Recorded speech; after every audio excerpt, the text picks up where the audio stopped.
Every day of the year, many groups such as this one gather throughout our nation to discuss and plan the future actions and policies of their organizations. Such groups usually consist of a chairman, other officers, and of course the individual members. Meetings such as this one, typifying free speech, free assembly, and free discussion, are the heart of American democracy. Clubs, businesses, schools, churches, and our national government use these assemblies to carry out the will of the majority, and yet to protect the rights of the minority. Wait a minute. What's all this? Now, just how does such a nice-looking group ever get itself in a mess like this? Pardon me. Excuse me, please. Could I... Quiet, please. Thank you. There, that's better. Now, take a look at yourselves. Just what was being accomplished by all that confusion? You. Yes, you, Mr. Chairman. Is this the way you usually conduct a meeting? And you. Each and every one of you. This meeting is just as much your responsibility as it is the chairman's.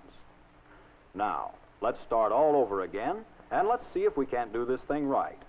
Remember, there is a definite order of business that should be followed. And you... The meeting will please come to order. That's fine, but try it a little louder. The chairman has to be sure to speak loud enough and clear enough for everyone to understand. Go right ahead. The secretary will please read the minutes of the last meeting.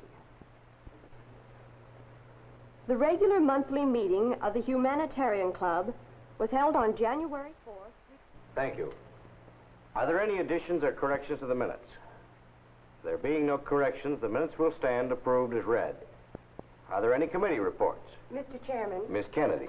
the members of the Entertainment Committee wish to report that they have completed tentative arrangements for our spring banquet. I wish to submit these plans to you now. They are as follows. The secretary will please file this report. Are there other committee reports? If not, old or unfinished business is now in order. At our last meeting, discussion of the motion to send delegates to the National Convention in Chicago was interrupted by adjournment. Would anyone like to discuss this matter now? I don't think the value of such a plan would be worth the money. Hey, wait a minute. How do you think we're going to learn anything about what's going on? Whoa, break it up! Break it up! Oh, yes, I'm still here. Do you realize that in the last few seconds you've broken almost every rule for stating and discussing a main motion? This must be what got you into all the trouble before. Now, let's start again with the chairman's call for unfinished business. Unfinished business is now in order. Discussion of the motion to... Do you know the exact wording of this motion?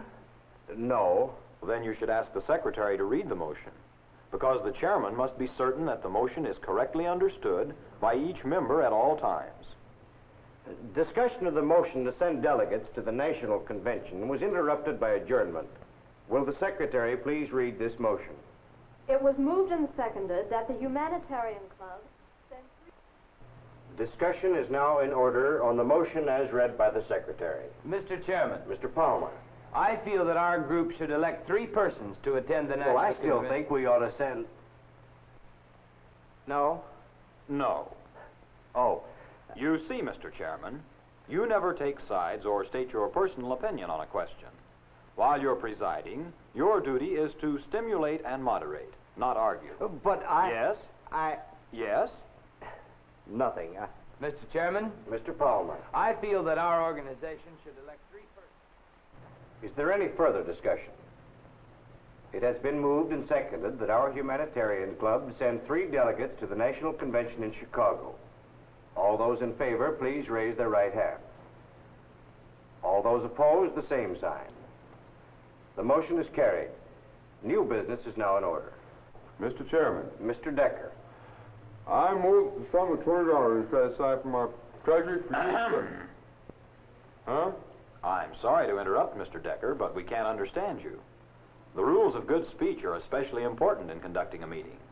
Remember, a mumbled motion is not a good motion. Oh. Mr. Chairman, I move that the sum of $20 be set aside from our treasury for use as a petty cash fund. I second the motion. It has been moved and seconded that the sum of $20 be set aside from our treasury for a petty cash fund. Is there any discussion? Mr. Chairman, Mr. Johnson. I move to amend the motion by striking out the words $20 and inserting in their place the words $0. I second the motion. It has been moved and seconded that the main motion before the House be amended by... Mr. Chairman, Huh? I rise to a point of order. You what? Oh, well, state your point of order. My point is that the amendment now proposed makes the main motion read opposite from its original purpose, and is therefore out of order. Mr. Chairman, my amendment Mr. is not... Johnson, you've not been recognized by the chair, nor is the point of order debatable unless referred to this group by myself. Now, let's see. You mean that by changing $20 to $0, as the amendment proposed, we have, in effect, said there would be no petty cash fund? Yes. I see. The amendment last proposed is out of order. Mr. Chairman, Mr. Johnson. I move we adjourn. I second the motion. Well, now, wait a minute. What about the rest of you people? Mr. Chairman, the motion to adjourn is not debatable. It has been moved and seconded that the meeting adjourn. Uh-huh, Mr. Johnson, that was a pretty sharp move, wasn't it? Just because your amendment was ruled out, you got angry. And since you know a few tricks of parliamentary procedure, you decided to gum up the works. Well, you can do just that if you want to. Because parliamentary law is set up to protect the rights of all, and... Sure, that's why I did it. No, Mr. Johnson, you were angry. You weren't interested in the rights of the group as a whole, nearly so much as in your own selfish interest and pride. Now, wait a minute. Oh, I don't mean to be tough or to insult you in the least. It's just that, well, each person in a meeting has to realize that he has a responsibility to the group. After all, a democracy works through group cooperation, in which individual rights are protected by law. Mr. Chairman, Mr. Johnson. I wish to withdraw my motion to adjourn, and I further move to amend the original motion by striking out the words $20 and inserting in their place the words $10. I second the motion. It has been moved and seconded that the motion be amended by striking out the words $20 and inserting in their place the words $10. Is there any discussion? Mr. Chairman, Miss Kennedy. I move that we vote immediately on the amendment as stated. I second the motion. It has been moved and seconded to vote immediately on the amendment before the Assembly. Will those in favor of voting please raise their right hands? Those opposed, the same sign. There being a two-thirds vote in the affirmative, the motion to vote immediately is carried. It has been moved and seconded that the motion before the Assembly be amended by striking out the words $20 and inserting in their place the words $10. Will those in favor please raise their right hands? Those opposed, the same sign. The amendment is carried. Unless there is further discussion, we will now vote on the main motion as amended. $10 be set aside from our treasury for a petty cash fund. All those in favor of the motion, please raise their right hands. Those opposed, the same sign. The motion is carried. Is there any further new business? Well, that was very well done. But if you don't mind, let's take a short run through to make sure we...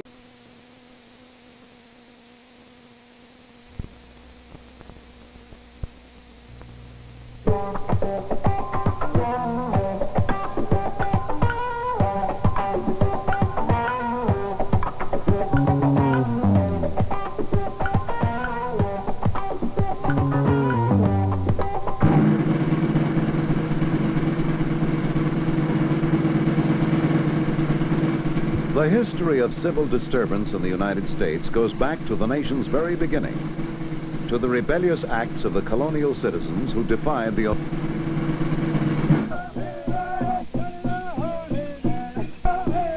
Indeed, the very existence of the United States resulted from one of the greatest civil disturbances in history, the Revolutionary War, as we call it, and the War of the Rebellion, as the British call it.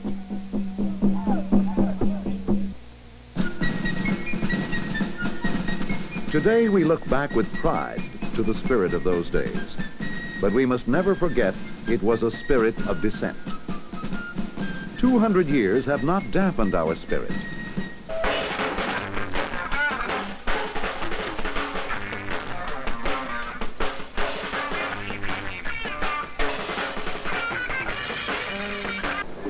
Indeed, the spirit of dissent, as expressed by the freedoms of speech and peaceable assembly, is a constitutional right of the American people.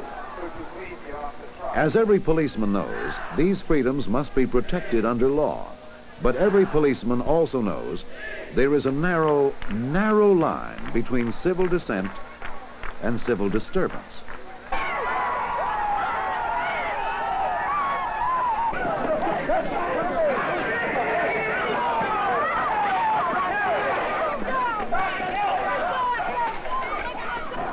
Whatever the underlying cause for dissent, and there are many in today's troubled world, the transition from a peaceable assembly into a disorderly mob is a step into lawlessness. When this occurs, the police have a greater duty to protect public peace. This responsibility is shared by every law enforcement agency in the nation and by the United States Army. For the civilian policeman, the military policeman, and the soldier, no assignment is more difficult than to be called out for duty at the scene of a civil disturbance. The biggest problem in an operation like this is trying to dope out what the crowd will do next. When does dissension become disobedience? When does disobedience become disorder? When does a disorder become civil disturbance? We've got to know what the crowd is likely to do in order to plan what we're going to do. Civil disturbances do not materialize out of thin air. They are provoked by one or more causes, and they evolve through successive stages. If we're going to handle civil disturbances rationally, we must understand their causes and recognize the successive stages which lead to violence. Let's begin with an understanding of causes. We of the third world feel that we have the right to be able to decide for ourselves. The causes of civil disturbance in America today stem from disaffection felt in three large segments of our population. One is the youth of this country. We must have the right to determine our own destiny.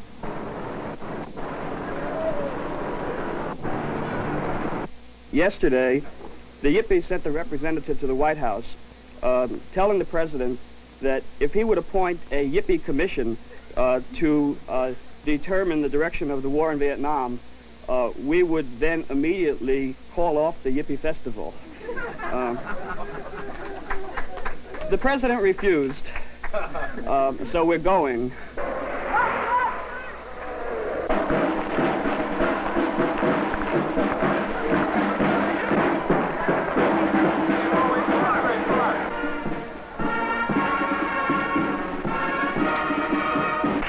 The youth of this country are restless, impatient, and eager to change the world. They are by far the largest segment of our population. They are constantly increasing in number. The disaffection of youth to existing society leads to a rise in tension, the underlying cause of civil dissent and disturbance. Another large segment of our population is composed of dissatisfied racial minorities. The will of yesterday is gone. The challenge is at hand. Principally the blacks of America. Nonviolence is reaffirmed. People just get tired of living in these slums and these homes, roaches and rats running all through the crib, and walk on your front porch yourself, you fall through it. Although blacks are by far the largest racial minority, they are not the only group who feel disaffection.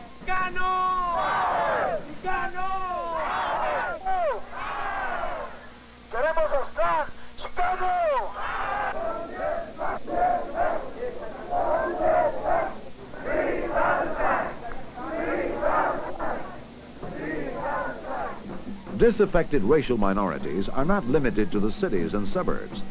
They are to be seen and heard throughout all of America.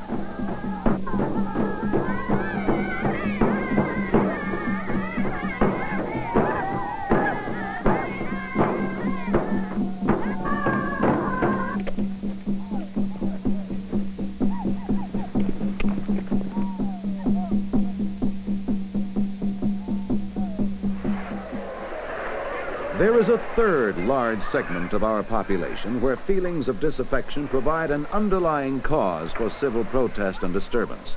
A no longer silent majority composed of many different groups of our adult white population.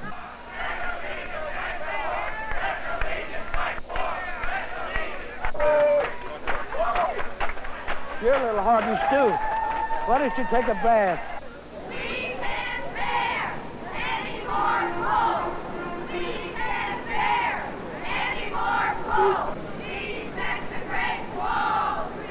There are so many such groups with so many opposing viewpoints that conflicts occur even within the groups. You ain't been shit in Vietnam. That's okay, man. And it is conflict between groups which initiates the third stage in the evolution of disorder, the development of a high-tension situation. When a crowd gathers to voice a protest for or against something, any form of opposition tends to provoke a high-tension situation. A high-tension situation is characterized by name-calling, pushing, and other aggressive acts which an individual could not commit under normal circumstances.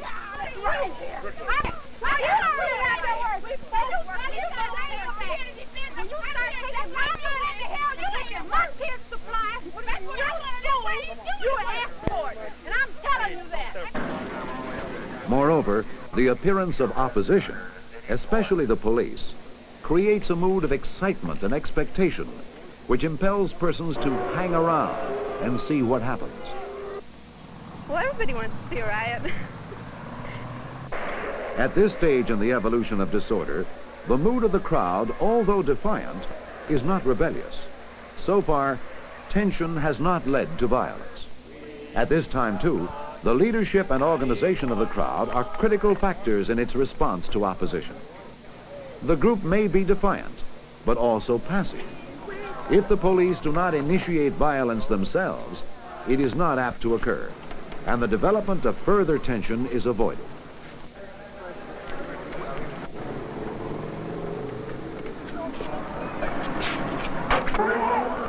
On the other hand, the crowd may be militant to begin with, and the appearance of police only adds to the tension. Protected by their anonymity, some individuals respond to their tension by striking out.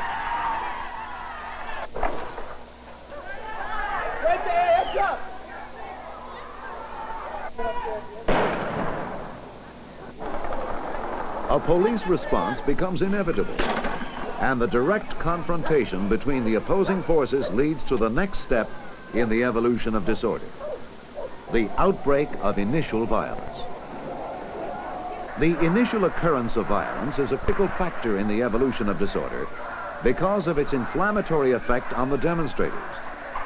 At this point, the demonstrators are restless, anxious, frustrated, perhaps fearful, and angry.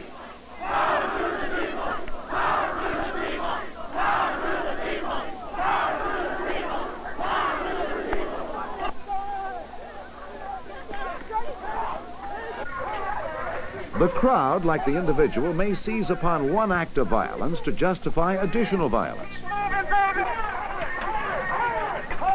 Perhaps we can better understand the psychological factors affecting the crowd at this time by relating crowd behavior, individual behavior, when an individual's emotions are stretched to the same breaking point.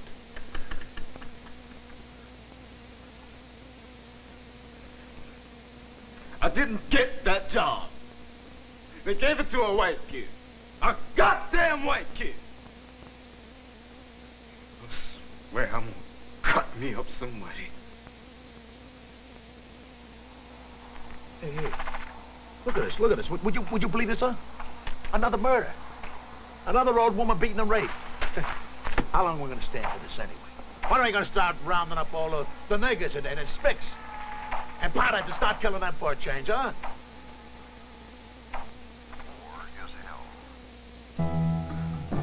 Listen to this. It has been conservatively estimated that anti-pollution fines imposed on the American oil industry this year amount to millions of dollars. Fines? Are they kidding? Oh, When are we going to stop those old men from lousing up our world? When an individual is overcome with feelings of frustration and anger provoked by apparent social injustice, the normal reaction is simply to let off steam in the privacy of his surroundings. The specific objective of his anger is not right at hand. Usually no harm is done.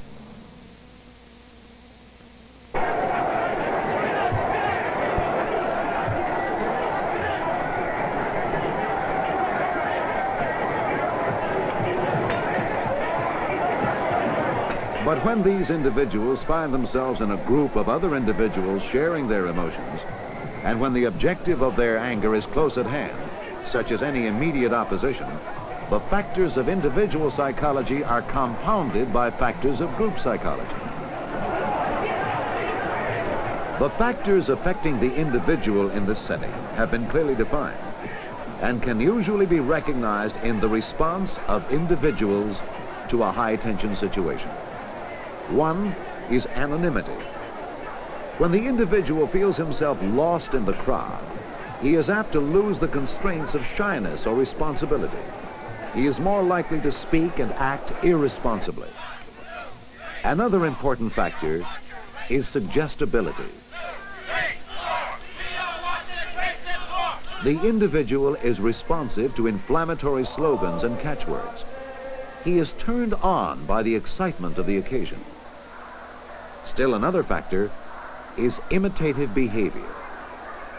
Having achieved a feeling of security and unity within the group, the individual becomes compelled to follow the group and do as others are doing.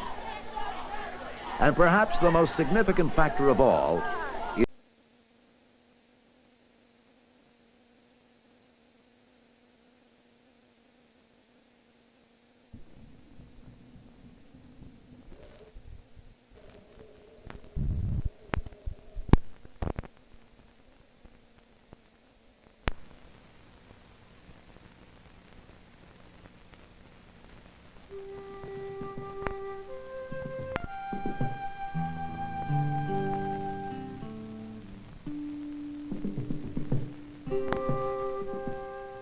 see through your own questions, to understand the realities around you, to participate in an adventure of discovery.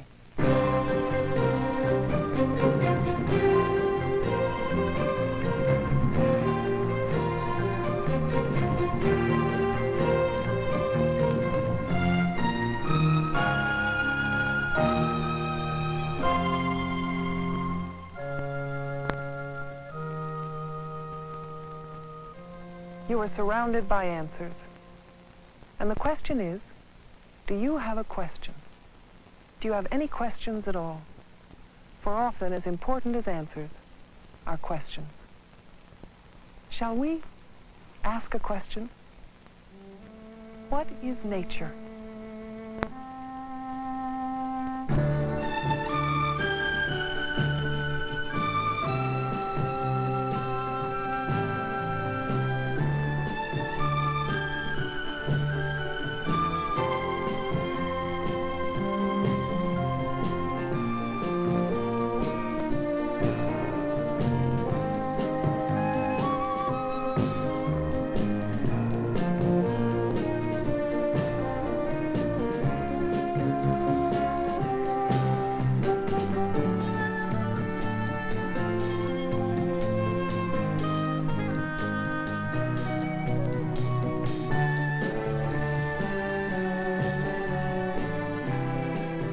What is nature? We all have our own perceptions of it. This is the way a curious artist might assemble nature's shapes and colors, discovering and communicating an interest in nature.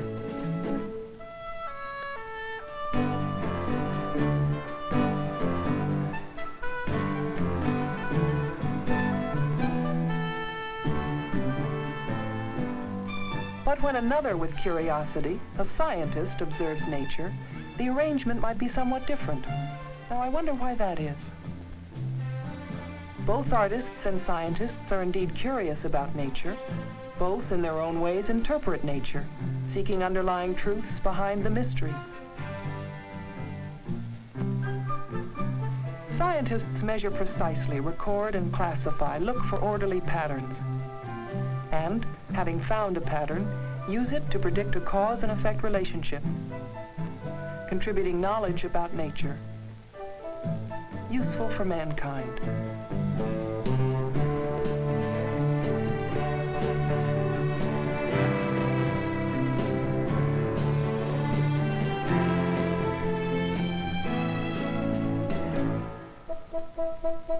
From many patient observations, a creative mind will glimpse a pattern or form a hypothesis, which then must be proven by more observations, measurements, and evaluations.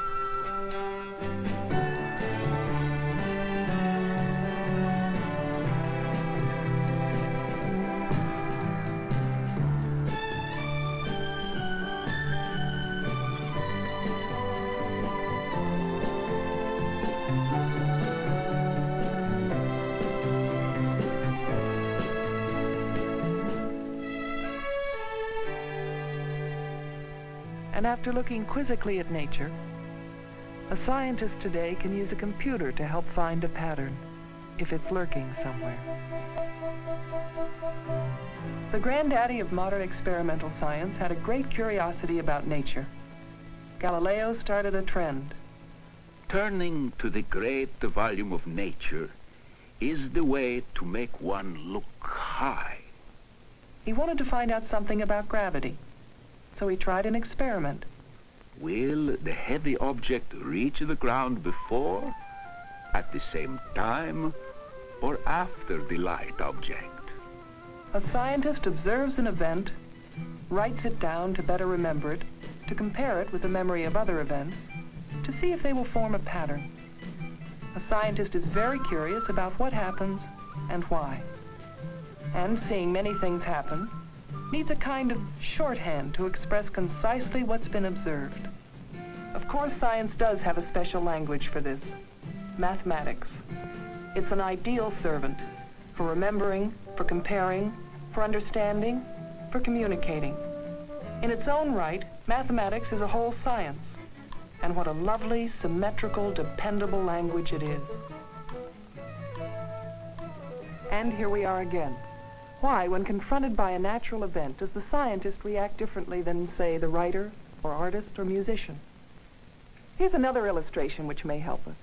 Consider this natural phenomenon. Communications. What we're doing right now. Transferring information from one place to another, from one person to another. It's a natural phenomenon like flight, time, heat, color, and magnetism. The curiosity about the transfer of information might have been what led the painter Monet to his series of studies of the quality of light. A writer, James Joyce, created this book, an experiment in the stream of consciousness of a human mind, put into writing.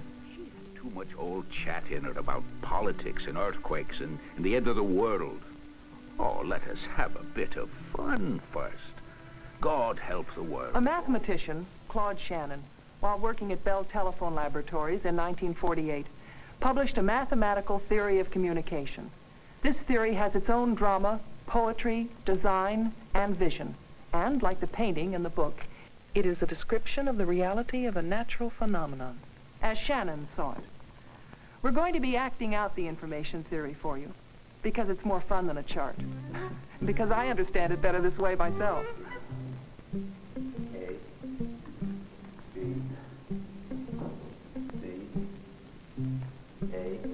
I'm the source, where the flow of information starts.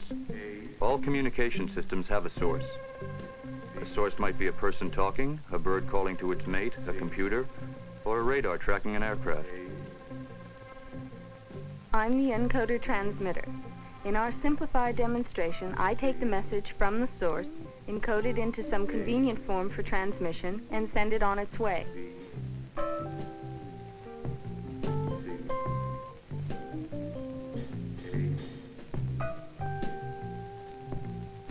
As the receiver decoder, I take the messages out of the channel and decode them for the destination.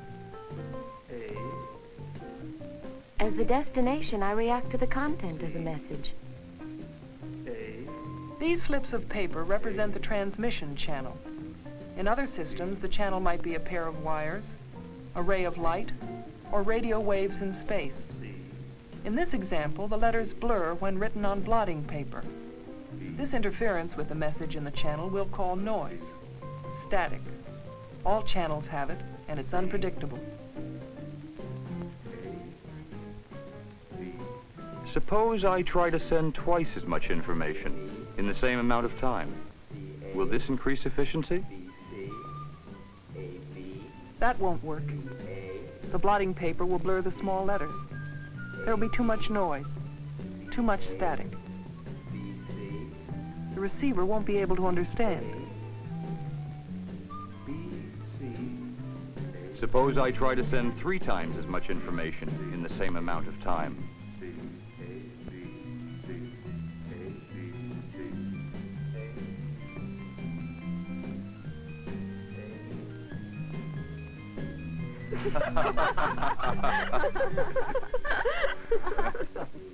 A simpler way is to code the letters so that the transmitter need only put a dot for 1 and leave a blank for 0. Through many experiments, the mathematical theory of communication was developed. It described for the first time the relationships between the parts of a communication system and how to code only essential information for transmission. It's a thinking tool being used today for better understanding of information and transmission. Or think of it this way. If information were water, Shannon's theory tells us how big and how good the hose has to be. Curiosity about why things happen as they do has led us to make a channel better fit a message.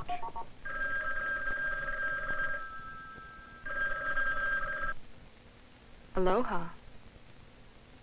Someday the information theory may rank with the discovery of the vacuum tube and the transistor in its contribution to communications. And I can't help thinking how lucky for us there are those like Claude Shannon, whose curiosity about nature leads them down practical paths. Behind this childhood toy is a common, well-understood natural phenomenon. Science has observed, measured, and classified magnetism about as thoroughly as any force we know. Magnetism can be observed as it affects bits of iron in sand. It's a force that continues to yield new dimensions, new revelations. One such revelation, magnetic bubbles, is a good example of science finding new circumstances in which predictable patterns occur. In the late 60s, research was begun with very thin sheets of special magnetic material. What's special is that the lines of magnetism in these tiny sheets only go up and down, perpendicular to the plane of the thin sheet. Under a microscope, the magnetic areas can actually be seen with the help of polarized light. The wiggly lines are the areas of the same magnetic direction, or magnetic domains. Now, bring a magnet close to the thin sheet to boost either the ups or the downs, and indeed one side does get larger, and then the domains can be made to snap into circles. We've called them bubbles because of the way they look under the microscope. Tracks or patterns of metal can be printed on the thin sheets to guide the bubbles and act like shelves for storing them. With the aid of more magnets, the movement of the bubbles can be controlled. Consider each bubble a bit of information. Think of a bubble as 1, the absence of a bubble is 0, a binary number system. When the magnets pull the bubbles past a counting device, they register as numbers. Because the bubbles are so tiny, a combination of 14 of these tiny sheets can store well over 1 million bits of information.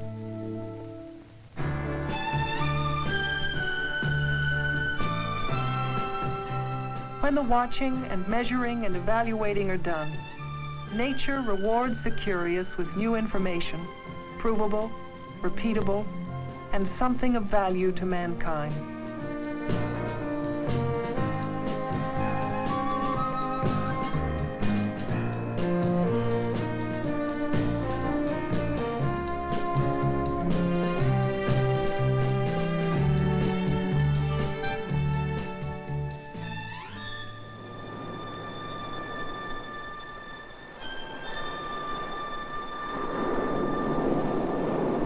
How much does science really know about our world?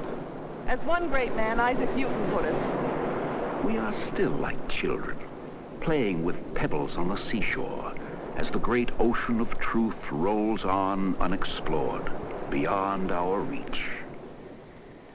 The secrets still locked in these walls of rock dwarf the knowledge man has been able to collect.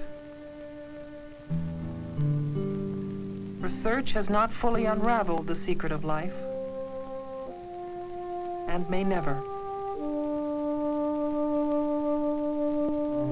Long after our questions may have ceased, the stars will continue to shed their secrets on the earth. When will we learn all we need to know, or will we ever? We have learned to thrust ourselves through space, but unfortunately people have not learned enough about human nature to stop the possible misuse of knowledge.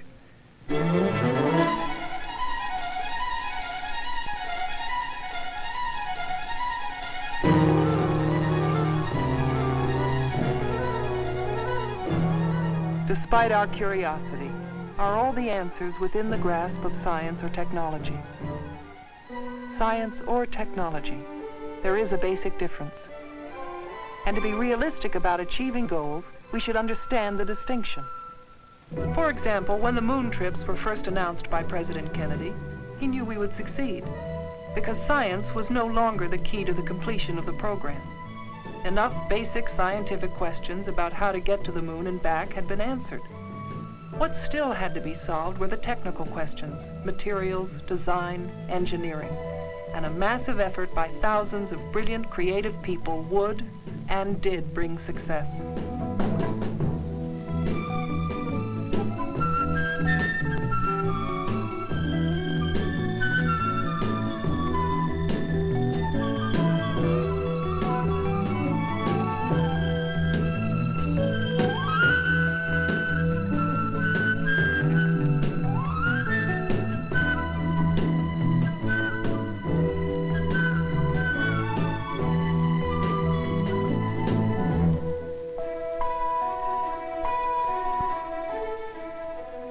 But let's consider another goal, conquering cancer.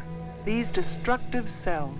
Why won't a similar multi-billion-dollar mass effort bring predictable results in a predictable time? Because why cancer happens has not yet been fully answered. All the science is not yet known. Putting twice as many people on a scientific task will not ensure it's being done in half the time. A scientific breakthrough, a discovery is needed. In simplest terms, science asks, why? What happens? In the middle of the last century, a great scientist, studying natural phenomena, made a major contribution which changed the pattern of our lives. James Maxwell, a Scottish scientist, after tirelessly making exact mathematical descriptions of electric and magnetic fields, predicted that light was electromagnetic, not mechanical in nature. The line of force from the sun spread out from him, and when they come near a planet, curve out from it, so that every planet diverts a number depending on its mass from their course. His revelations led to better understanding and ultimately to the discovery of radio waves, which has made much of today's mass communications possible. Most importantly, Maxwell's mathematical genius helped us understand that visible light, radio, and other radiation were all part of the same spectrum.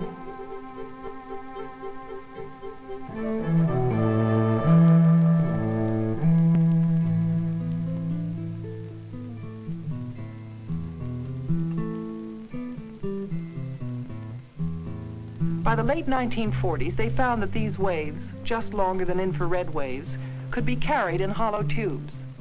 While the science for millimeter waveguide tubes has been known for 30 years, the knowledge has been banked. Here is an example of technology being in no hurry to exploit what science has discovered. Only now, when today's avalanche of data has created a need, has the communication system moved out of a laboratory. The diligent work of many people has created a system that can transmit almost 250,000 simultaneous phone conversations, or when coded into pulses of digital information, the equivalent of this 20-volume encyclopedia could be transmitted coast to coast in an instant, like this.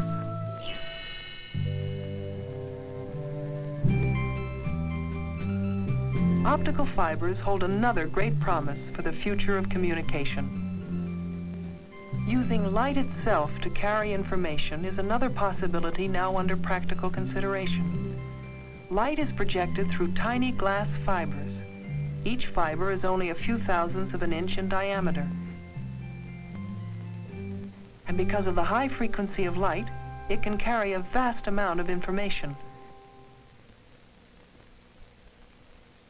We are not completely sure just how the human eye changes light and color into images for the brain. We know it works better than anything man has yet invented. And so, perhaps instinctively, we use the eye as a model. Here's a fascinating example. Remember the magnetic bubbles? At Bell Laboratories, they're investigating an electronic equivalent of the magnetic bubble. It's called the charge-coupled device. And like the magnetic bubbles, it may be used for the storage of information. An extraordinary thing about the charge-coupled device is that it also has imaginative possibilities as an image device for making electronic pictures. It works something like the human eye. In the eye, light falls on nerve ends called rods and cones, which, point by point, transmit impulses along the optic nerve to the brain. In the charge-coupled device, at each point on the picture, light creates an electrical charge. A lot of charge where the light is bright, no charge where the point on the picture is black.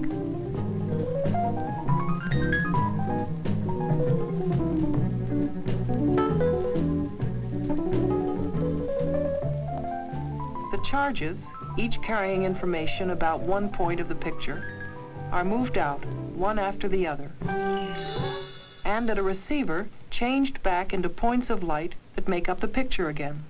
Charge-coupled devices may someday revolutionize how television cameras and video telephones see.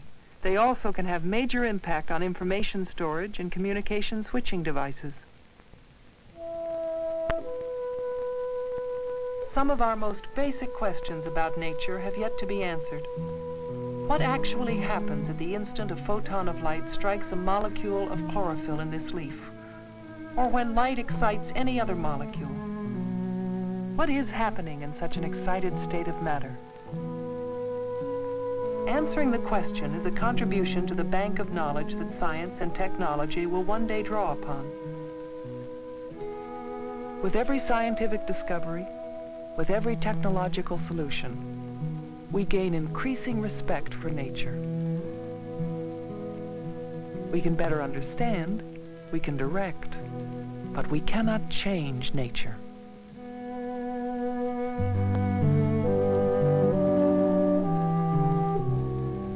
As the painter paints, as the writer writes, so does the scientist create and communicate his understanding of reality. The medium is different, but the personal rewards of art and science are remarkably parallel. A scientist has to be somebody who tries to understand the real world or understand the world. Scientists are basically craftsmen that get their pleasure and their reward out of the work they're doing, and they are not necessarily competing so much against other people than against their own brains.